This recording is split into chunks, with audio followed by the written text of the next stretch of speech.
PA engineering ಕಾಲೇಜಿನಲ್ಲಿ NIA ದಾಳಿ ನಡೆಸಲಾಗಿದೆ. ಮಂಗಳೂರಿನ ಪಿಎ ಎಂಜಿನಿಯರಿಂಗ್ ಕಾಲೇಜಿನಲ್ಲಿ ವಿದ್ಯಾರ್ಥಿಯೋರ್ವನನ್ನ ವಶಕ್ಕೆ ಪಡೆಯಲಾಗಿದೆ. ಶಂಕಿತ ಉಗ್ರ ಮಾಸ್ ಶಾರೀಖ್ ಜೊತೆಯಲ್ಲಿ ಸಂಪರ್ಕ ಹೊಂದಿದ್ದ ಅನುಮಾನದ ಹಿನ್ನೆಲೆಯಲ್ಲಿ ವಿದ್ಯಾರ್ಥಿಯನ್ನ ವಶಕ್ಕೆ ಪಡೆದಿದ್ದಾರೆ ಎನ್ಐಎ ಅಧಿಕಾರಿಗಳು.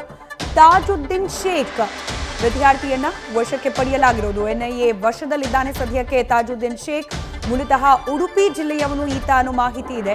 ಬೆಂಗಳೂರಿಗೆ ಸದ್ಯಕ್ಕೆ ಆತನನ್ನ ಎನ್ಐಎ ಅಧಿಕಾರಿಗಳು ಕರೆತರ್ತಾ ಇದ್ದಾರೆ. Tajuddin final year mechanical engineering ವಿದ್ಯಾರ್ಥಿಯಾಗಿದ್ದ ಅನ್ನೋ ಮಾಹಿತಿ ಕೂಡ ಸದ್ಯಕ್ಕೆ ಲಭ್ಯವಾಗ್ತದೆ.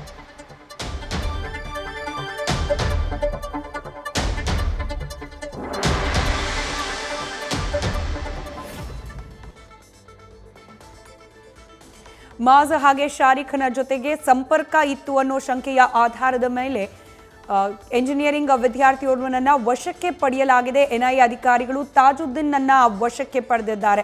ಡೀಟೇಲ್ಸ್ ನಮ್ಮ ಮಂಗಳೂರು ಪ್ರತಿನಿಧಿ ಕಿರಣ್ ನೀಡ್ತಾ ಹೋಗ್ತಾರೆ. ದೂರವಾಣಿ ಸಂಪರ್ಕದಲ್ಲಿದ್ದಾರೆ. ಕಿರಣ್, ಎನ್ಐಎ ಅಧಿಕಾರಿಗಳ ದಾಳಿ ಮುಂದುವರೆದಿದೆ. ಕಾಲೇಜ್ ವಿದ್ಯಾರ್ಥಿಯೋರ್ವನನ್ನ ವಶಕ್ಕೆ ಪಡೆದಿದ್ದಾರೆ. ಶಂಕಿತ ಉಗ್ರರ ಜೊತೆಗೆ ಲಿಂಕ್ ಇದ್ದಿರಬಹುದು ಅನ್ನೋ ಅನುಮಾನದ ಆಧಾರದ ಮೇಲೆ ಡೀಟೇಲ್ಸ್ ಕೊಡ್ತಾ ಹೋಗೋದಾದ್ರೆ. ಖಂಡಿತ ಸ್ಮಿತಾ, ಈ ಮಂಗಳೂರು ಕುಕ್ಕರ್ ಬ್ಲಾಸ್ಟ್ ಪ್ರಕರಣ ಹಾಗೇನೆ ಶಿವಮೊಗ್ಗದಲ್ಲಿ ನಡೆದಂತಹ ಟ್ರಯಲ್ ಬ್ಲಾಸ್ಟ್ ಪ್ರಕರಣ, ಈ ಪ್ರಕರಣದ ತನಿಖೆ ಎನ್ಐಎ ನಡೆಸ್ತಾ ಇರುವಂತದ್ದು. ಈ ತನಿಖೆ ಈಗ ತೀವ್ರಗೊಂಡಿದೆ. ಈಗಾಗಲೇ ಮಾಜ್ ಮುನೀರ್ ಹಾಗೇನೆ ಶಾರಿಕ್ ಇಬ್ರು ಎನ್ಐಎ ಅಧಿಕಾರಿಗಳ ವಶದಲ್ಲಿದ್ದಾರೆ. ಅವರ ವಿಚಾರಣೆ ನಡೆಸಿದ ಸಂದರ್ಭದಲ್ಲಿ ಕೆಲವೆಲ್ಲ ಮಾಹಿತಿಗಳ ಮಹತ್ವದ ಮಾಹಿತಿಗಳನ್ನ ಎನ್ಐಎ ಅಧಿಕಾರಿಗಳು ಕಲೆ ಹಾಕಿರುವಂತದ್ದು. ಈ ಹಿನ್ನೆಲೆಯಲ್ಲಿ ಇವತ್ತು ಮಂಗಳೂರು ಹೊರವಲಯದ ಕೊಣಾಜಿಯಲ್ಲಿರುವಂತಹ ಪಿಎ ಇಂಜಿನಿಯರಿಂಗ್ ಕಾಲೇಜ್ಗೆ ಎನ್ಐಎ ಅಧಿಕಾರಿಗಳು ದಾಳಿ ನಡೆಸಿದ್ರು.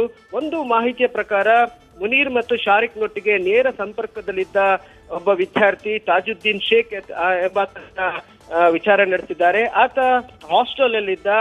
ಆತನ ಹಾಸ್ಟೆಲ್ನಲ್ಲಿ ಆತನ ಹಾಸ್ಟೆಲ್ನ ರೂಮ್ ನಲ್ಲಿ ಕೂಡ ಈಗ ಎಲ್ಲ ಪರಿಶೀಲನೆಗಳನ್ನು ನಡೆಸಲಾಗಿದೆ. ಮತ್ತೆ ಅಲ್ಲಿ ಅದಲ್ಲದೆ ಕಾಲೇಜ್ನಲ್ಲಿ ಆತ ಯಾರೊಟ್ಟಿಗೆ ಸಂಪರ್ಕದಲ್ಲಿದ್ದ, ಏನೆಲ್ಲ ಕಲಿತಿದೆ, ಅದರ ಚಟುವಟಿಕೆಗಳ ಬಗ್ಗೆ ಮಾಹಿತಿ ಕಲೆ ಹಾಕಲಾಗಿದೆ. ಹಾಗೆ ಆತನನ್ನ ವಶಕ್ಕೆ ಪಡ್ಕೊಂಡು ಈಗ ಆತನ ಊರಲ್ಲಿ ಉಡುಪಿಗೆ ಕರ್ಕೊಂಡು ಹೋಗಿದ್ದಾರೆ. ಉಡುಪಿಯಲ್ಲಿರುವಂತಹ ಶಾಂತಿ ನಗರದಲ್ಲಿರುವಂತಹ ಆತನ ಮನೆಗೆ ಕರ್ಕೊಂಡು ಹೋಗಿ ಅಲ್ಲಿ ವಿಚಾರಣೆ ನಡೆಸಿ ನಂತರ ಬೆಂಗಳೂರಿಗೆ ಕರ್ಕೊಂಡು ಹೋಗೋ ಸಾಧ್ಯತೆ ಇದೆ. ಧನ್ಯವಾದ ಕಿರಣ್ ಮಾಹಿತಿಗಾಗಿ. ನ್ಯೂಸ್ ಫಸ್ಟ್ ಪ್ರತಿಕ್ಷಣ.